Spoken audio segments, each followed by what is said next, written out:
नमस्कार शेतकरी मित्रांनो, काल आपण बघितलं असेल की मी एक व्हिडिओ अपलोड केला होता.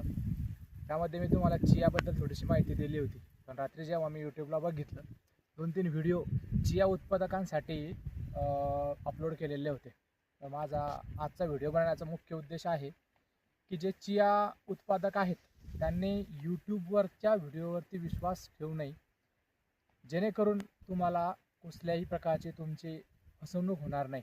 कालच्या मी व्हिडिओमध्ये जे बघितलं होतं त्या व्हिडिओमध्ये चिया उत्पादकांना एक्सपोर्ट आणि इम्पोर्ट करण्यासाठी एक व्हिडिओ अपलोड केला होता. त्यामध्ये त्यांनी सांगितलं होतं की तुमचा चिया एक्सपोर्ट क्वालिटीचा असेल तर आमच्याकडे पाठवा, आम्ही तो या पद्धतीने घेऊ, त्या अमुक पद्धतीने टमुक पद्धतीने घेऊ.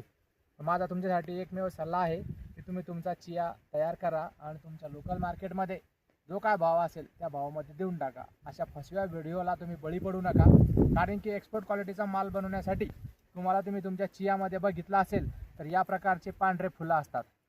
तर या प्रकारच्या पांढऱ्या फुलाचा जो चिया आहे, हा पांढऱ्या फुलाचा चिया जो येतो तो तुमचा पांढऱ्या कलरचा असतो.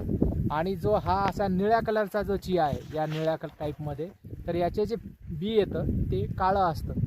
हे काळं आणि ते जे पांढरं या दोन्हीचं जर मिक्स झालं तर तुमचा एक्सपोर्ट क्वालिटीचा चिया तयार होत नाही. त्याच्यामुळे तुम्ही कोणत्याही यूट्यूबच्या व्हिडिओला बळी पडू नका आणि तुमचा चिया तुम्ही चांगल्या प्रकारे तुमच्या शेतामध्ये तयार करा, हार्वेस्ट करा आणि तुमच्या लोकल मार्केटला तुम्ही तो विकू शकता. तेव्हा विनाकारण कोणत्याही अशा फसव्या आणि लुबाडणाऱ्या व्हिडिओकडे लक्ष देऊ नका. आपण आपल्या शेतीवरतीच कार्य करूया आणि जेवढं आपल्या नशिबात आहे तेवढं आपण घेऊया. धन्यवाद.